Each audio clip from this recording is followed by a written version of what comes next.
It's another edition of Time About the Movies, and today we're taking a look at the films of October 2nd, 1998. We have 7 movies to look at. 6 of them are new films. 1 is a classic, so let's not waste any more time. Let's just jump on a new one. We'll start off with the biggest new release of the weekend, DreamWorks' first attempt at animation. That is Ants.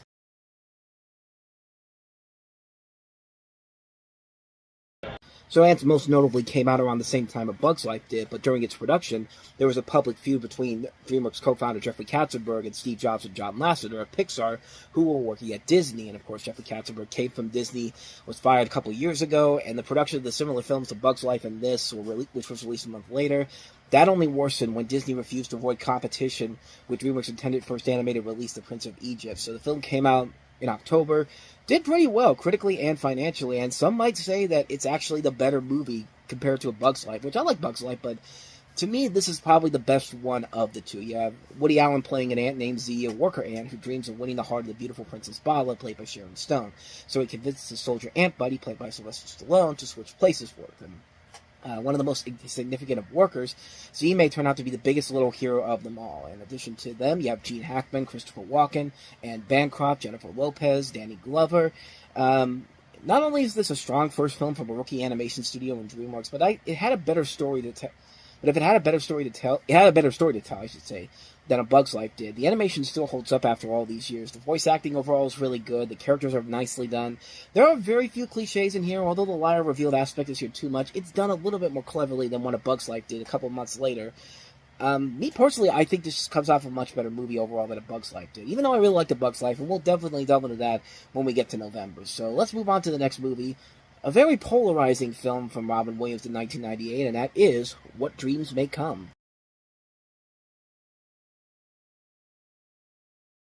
Robin Williams plays this guy who dies in an accident. He enters heaven, and he realizes that his wife, Annie, played by Annabelle Sciorra, has killed herself out of grief over their loss, and he embarks on an afterlife adventure to reunite with her. This is a film that gets a lot of controversy as well, but considering that this film came out a couple months before Patch Adams, which was the much bigger hit, but I'm going to be honest with you, a lot of people do not like this movie. It has a very mixed reception, but I actually really found myself enjoying this movie. I think it's just because of the visuals and the acting on Robin Williams, Cuba Gooding Jr., and Annabelle Sciorra alone. I think those are what carry the movie over. That's the one that has the more memorable after effects to it than something like Patch Adams, which was just a film that was just clearly an Oscar-baitish film that came out at the right time. People wanted to see the feel-good film of the holiday season, where you actually see the movie. It's nothing like a feel-good movie. It's a film that's just, it's a mess on so many levels. But this is a film that has a lot of ambitions to it. It tries a lot of things that you would have expected it to do, but it's a great movie. I definitely recommend checking it out. You should definitely give it a chance. It's probably one of Robin Williams' most underrated movies. It's definitely much better than Patch Adams was. I can tell you that much, that's for sure.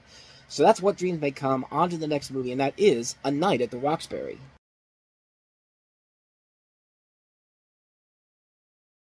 So this was Saturday Night Live's first attempt since Wayne's World 2 to bring one of its sketch comedy bits to the big screen. There had been a lull between Wayne's World 2 and this film, a 5-year lull, and the result is Steve and Doug Butabi, played by Will Ferrell and Chris Kattan. They want to get into the best club in town, also hoping to open their own club. They have Vivica, played by Gigi Rice, a gold-digging supermodel, and her friend Canby, played by Elisa Donovan from Clueless, to try to work the Roxbury guys for their money, only to find out that the pair is broke. And coincidentally, Elisa Donovan from Clueless, this is directed by the same person that did Clueless, Amy Heckerling.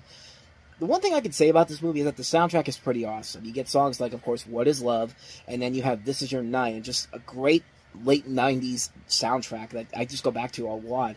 The rest of the film, however, is a very sort of mixed bag. I know it's extremely difficult to turn a sketch where consistently consists of nothing but Will Ferrell and Chris Kattan dancing to What Is Love into a feature film, and they tried. I'll give them credit that they tried to do it decently, but it just wasn't enough in the end. I think they have the chemistry to make this work and bring it to the screen. And a lot of comedy in the film does work, but there is a lot of good self-referential humor in the film. So the filmmakers know what they're doing is extremely silly. The story, however, is where the film starts to take its downfall. It is an extremely generic story. You can see the film where it's going here. It's Wayne's World again. It's the Beverly Hillbillies. It's Black Sheep.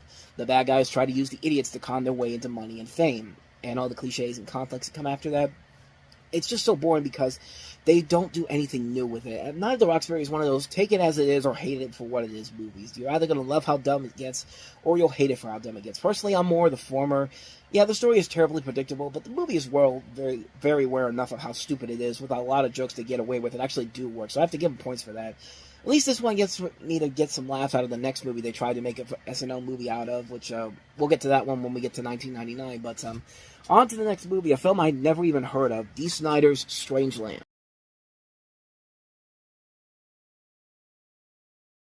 A movie that's so forgettable, the end credits don't even want to stay for the TV spot.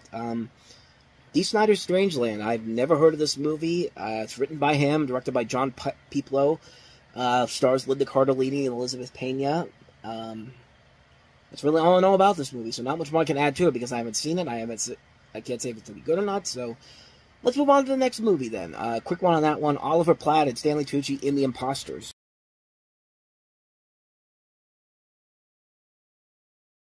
So basically, it's a Laura and Hardy, like odd couple screwball comedy with Oliver Platt and Stanley Tucci in the title roles. It's Stanley Tucci's second directorial effort after Big Night, and I've never seen it, so I can't really say if it's any good or not. I like Big Night, but I've heard a lot of mixed things about this one. I think there's a good idea here.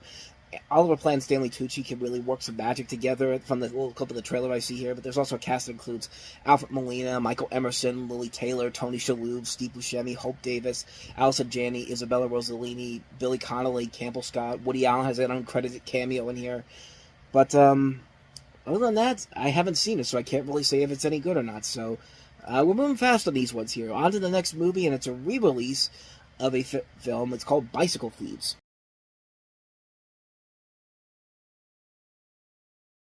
So Bicycle Thieves is a 1948 Italian neo-realist drama film directed by Vittorio De Sica, and it follows the story of a poor father searching in post-World War II Rome for a stolen bicycle, without which he will lose the job, which was about to be the salvation of his young family. This was, of course, re-released again for the 50th anniversary in 1998. It was actually one of the few films that was saved by the Italian Ministry of Cultural Heritage, and it's been seen as one of the most influential films in cinema history, but again, I haven't seen it, so I can't really say if it's any good or not. So, yeah. Could be good. Classic film, possibly. So, on to the last film, and that is Hit Me.